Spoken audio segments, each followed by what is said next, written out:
thought I saw Miss Dickey. Oh, there's Mr. Brudical. Okay, sorry. I thought I saw them pop on, but then I didn't see them come back on whenever announced. Yes, Your Honor. Plaintiffs call Mr. Aubrey Davis as our next witness. I wanted to alert the court that Mr. Davis is both a liability and damages witness. Counsel met yesterday and defendants counsel indicated their preference that we complete our whole case in chief, which is something different than what we discussed about doing a bifurcated damages and liability trial. So I just wanted to clear that with you first. Okay, well, at this late date, Thursday, we only have one more day. What I guess my big concern is about what has to happen in the closed courtroom versus what has to happen in the live stream. I'm happy at this point to hear whatever you have to offer, but I don't want to be in a situation where we're going back and forth a whole lot. That seems inefficient, and so I need some direction from you guys. If this one witness is going to talk about both issues and both issues can be discussed in the live streamed open courtroom, fine. If this witness is going to talk about something that has to do with one of the two issues and that one issue has to be done in the closed courtroom, I'm happy to take them today, but I would like to get all the questions on the thing that we can do in open court done before we move to another space, if that makes sense, right? So for example, if he's going to be talking about liability and that can be done on YouTube, great, we'll do that. And then when it's time to talk about damages, we'll move to something else. What I don't want to do is have to go into a closed courtroom for 10 questions and then come back and then go back into the closed courtroom for another 10 questions. Do you see what I mean? So if we can sort of kind of compartmentalize it in some efficient way, I'm happy to do that. And yeah, that's what I've done. The first part of his testimony can be in the open courtroom, and then the latter part needs to be in the closed courtroom. All right, just let me know, everybody, if we get to something that you think is out of bounds, because I don't know what's coming up, and I need you all to help me with that. So with that, Ms. Galaviz, I just need to find Mr. Davis on my screen so I can swear him in. I do not see him on my screen. I believe he's in the waiting room still. Let's let him in.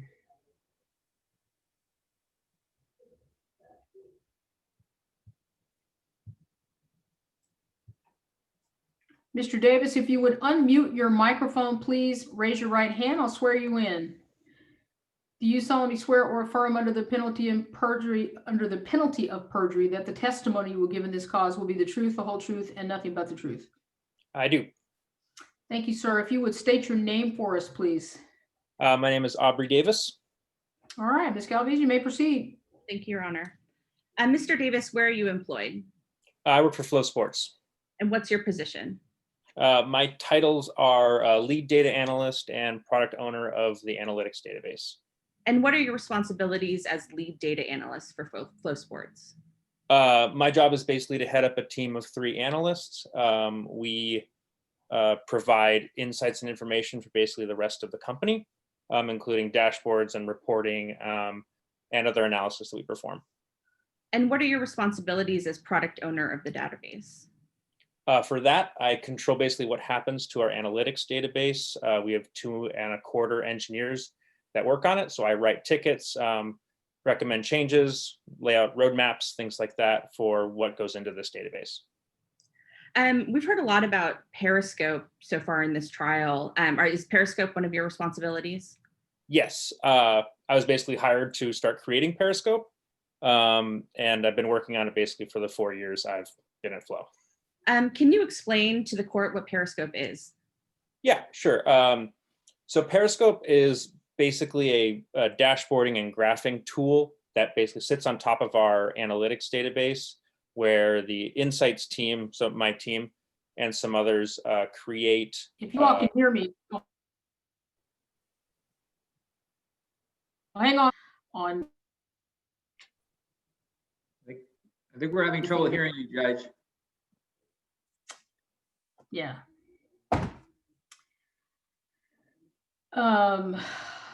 I think we're good now, Judge. We can hear you. Yeah, we hear you now. Yep. All Okay, my audio has been on the whole time. My video has been on the whole time, but Mr. Davis and everybody else was frozen for a time. Let me just check in with the court reporter to make sure she was not frozen at any time. It appears that her transcription was continuing. So let me just check in with our court reporter to make sure she had everything. Ms. Yes, Stewart, did Judge. you get it all? Yeah, I sure did. It Okay, didn't cut out for me. very good. All right. I have read what Mr. Davis said because I have real-time transcription here. So I've been able to read the transcript. For a moment, you were frozen. We'll pick up where Mr. Davis left off. Go ahead. If you were finished, we'll ask Ms. Galaviz to ask another question. And so the last thing that she has down before I interrupted to tell you were frozen was that some others create. So you were talking about your analytics database where the insights team and some others create, and I didn't hear after that. Yeah, so we create dashboards and graphs and tables and things for the rest of the company basically to access to gain information about how they can do their job and how things have done and things like that. What's a dashboard? A dashboard at its simplest sense is exactly what it's like in a car, where it's just a display of information for you. So we will basically create the dashboard for someone or a team or part of the company that needs to see a certain type of data. So like, do they need to see subscribers? Do they need to see page views? We basically create a visual for them to look at in order to make decisions within their job. You mentioned the analytics database. What is that? So that is our database where we collect tons of data around what people do on our website, our payments, everything we need to do to be able to understand our business. It's separate from the core database, which is what runs our webpage. So like anytime someone goes to the website, they get information from that core database.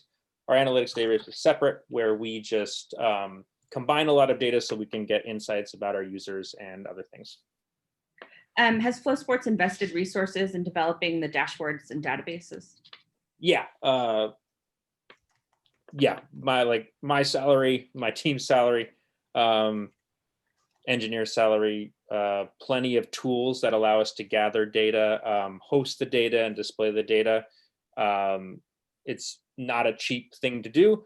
We've probably spent a couple $1 million since we've got this process in the last couple of years.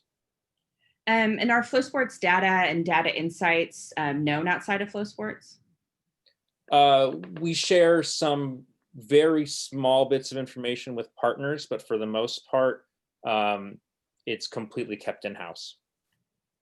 And is the fact that that data and the data insights are kept in-house valuable to Flow Sports? Question leading. Sustained?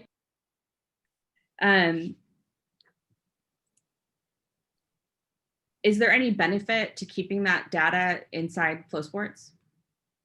Yeah, that is it's basically our proprietary information that we use to compete with other companies.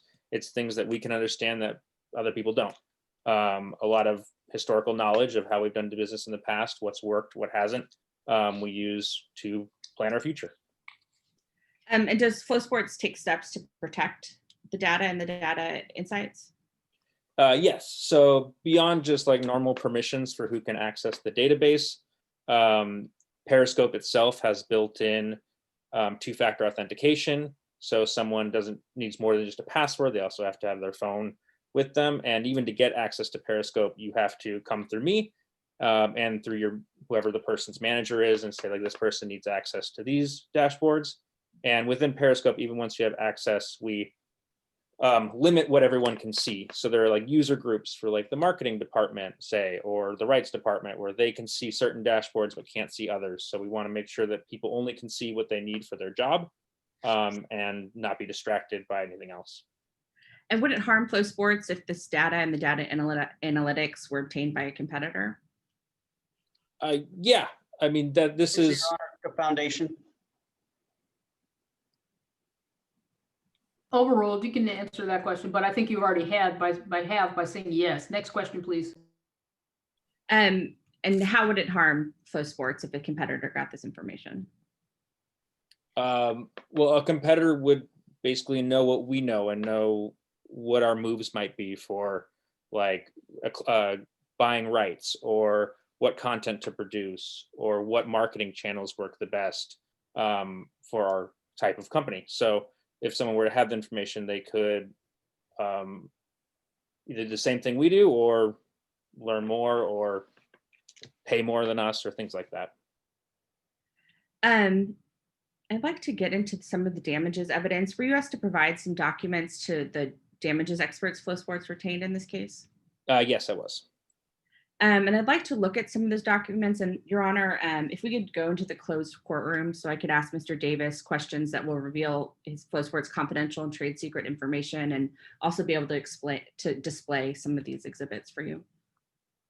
So I don't want to do a lot of back and forth. It's kind of where I was going earlier. So let me ask this question. Should we allow cross-examination on the subjects already explored by the direct exam before we do that? And then while we're in the closed session, do the direct and the cross on those matters that are discussed in the closed session?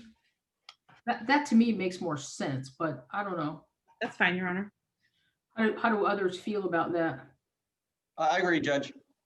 Well, honestly, Your Honor, I would defer to Mr. Soltero because I don't have a lot of cross on him for what he's already said. And so we could do it in the other chamber, which would not be it'd be 1 minute, you know? So I don't mind going in now is what I'm saying. Thank you for that summary, because I wasn't following what you were saying. So, I don't have a lot on what he's already said, so my cross would be very short if we were to do it in the other chamber.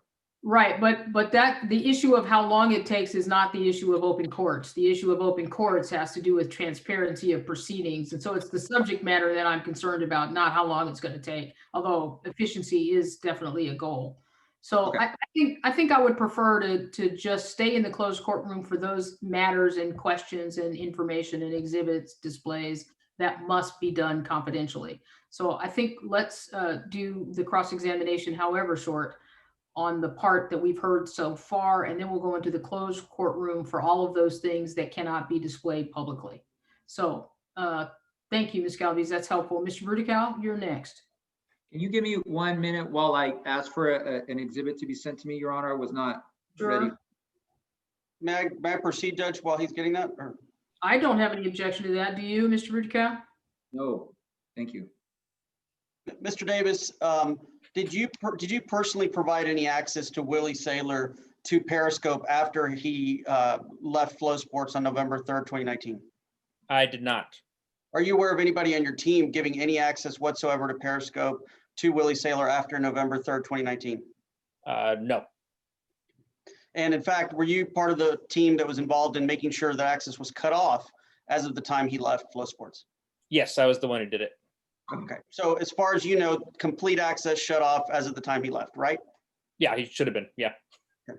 No further questions. Okay, Mr.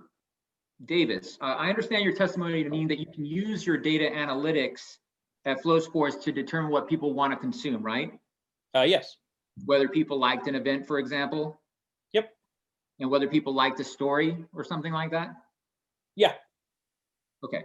Are you saying, are you telling the court that anyone at Rockfin is using that information now? I have no idea. I know nothing about Rockfin's data. Okay. All right. I have questions for you about something that you haven't gone into yet, but that relates to cancellation of subscriber information. I'm sorry, subscriber cancellations. You're familiar with the fact that when a subscriber of Flow Wrestling leaves and cancels their subscription, Flow Sports asks why, correct? Yes. Okay. Hank, could I have exhibit F77, please?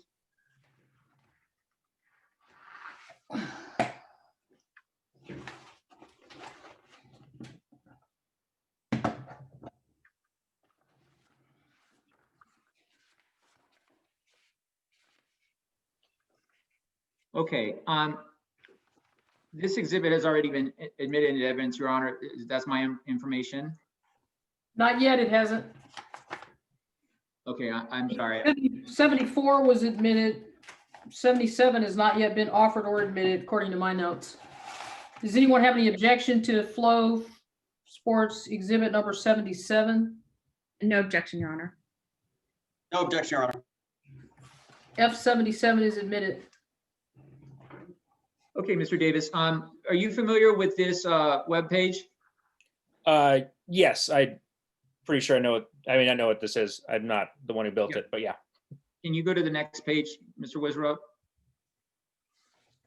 Okay, and then the next page. And then the next page. Okay, and then the next page. What are these series of pages, Mr. Davis? So I'm pretty sure this is our cancellation workflow. So if someone wants to cancel their subscription or basically set it to cancel so that they don't pay again, these are the steps they have to go through. Okay, and I assume by having looked at the document, you'll agree that you ask, Flow Sports asks the subscriber upon leaving why they're leaving, right? Yes, we do. Okay. And this is data that you record and process in your job, isn't it? Yes, it's part of the core database. We actually don't pull it into the analytics database. It's mostly just there for product owners to look at. But yes, they do look at it and we've looked at it. Okay. And you Flow Sports ask a number of questions to the subscriber as to why they're leaving, don't you? Yeah, I mean, that's good information for us to have. Right. And you'll see here that it looks like you've given 5 reasons plus an other reason for why somebody might be leaving. Is that right? Yeah, those are most common ones. And then we offer a write your own. Okay, that was my next question is I was going to ask about the first 5, what I'm going to call pre-populated reasons, because they're on the screen already. Are those the most common reasons? The answer is yes, correct? Yes. Okay, and obviously too expensive is pretty self-explanatory, but why do you do the pre-populated reason temporary, I'll be back? What's that supposed to mean? So we have a lot of people across our sports who,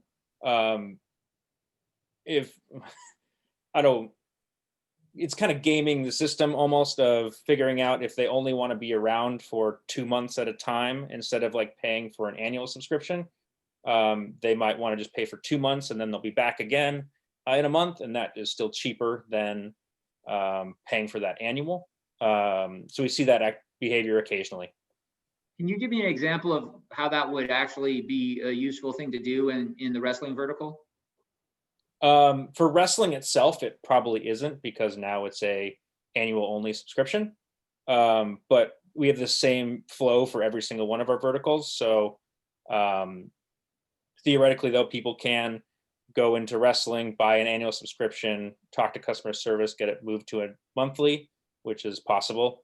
And then they could stick around for the one event, cancel, and then try to come back the next month when another event happens. Okay, so what you're saying, and I think we need to educate the court on this, you have a $150 annual subscription, don't you? Yes. And if someone has that subscription and they want to cancel early, you make them a deal, if you will, that you will charge them $30 a month for how many months they've used, but then you'll give them a refund of the rest if that hasn't eaten up the whole $150, right? Yes. I mean, yeah, I think that's what customer service has their new rules about. They've been working on it this past year, but I'm sorry, Your Honor, I need to interject.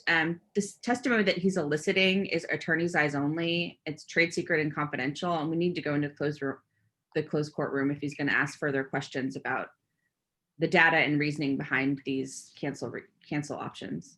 All right, that seems reasonable. Mr. Inserto, your estimate was incorrect about the timing of it. Do you have anything else on what he's testified to in the previous session? No, Your Honor. All right, let's go into the closed courtroom then. And we'll, Mr. Question about Sotero? Yeah, I have a question about the closed courtroom. That's fine to YouTube, but are they trying to exclude my client, Willie Saylor, too? Yes, Your Honor, we're going to need to exclude both of the defendants. The documents that we're going to be looking at with Mr. Davis are recent data from Periscope. It's our subscriber list. It's not stuff that they've had any access to previously. Okay. So, Who else do you, let me ask a better question. Who may be included in this closed session that you're anticipating? Might be a shorter list. Who can participate? I mean, the only two I was asking to be excluded were Mr. Floriani and Mr. Saylor. Well, who else is? I've been 18 participants, so let me look at the participants. Well, most of them are lawyers and people who aren't parties. So all of the lawyers and Mr. Davis and the court. that's why I said it might be a shorter list if you tell me. Okay, so maybe I just want whichever list is shorter. Maybe it's the one you want excluded. And so to be clear, the only people you don't want in there are Mr. Saylor and Mr. Floriani. Yes, Your Honor. Okay, and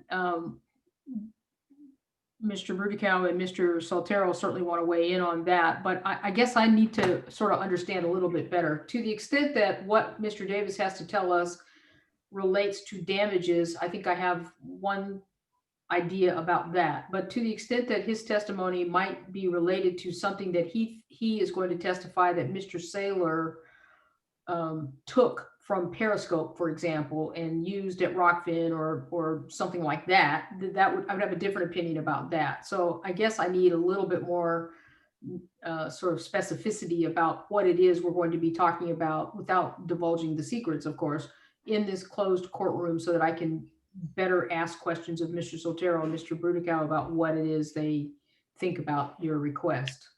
Yes, Your Honor. The remainder of Mr. Davis's testimony relates to documents that were gathered for our damages expert. Okay. For example, the subscriber list that was produced by agreement, designated attorney's eyes only, by protocol the parties all agreed to. I'm not going to be asking anything about anything Mr. Saylor may or may not have taken.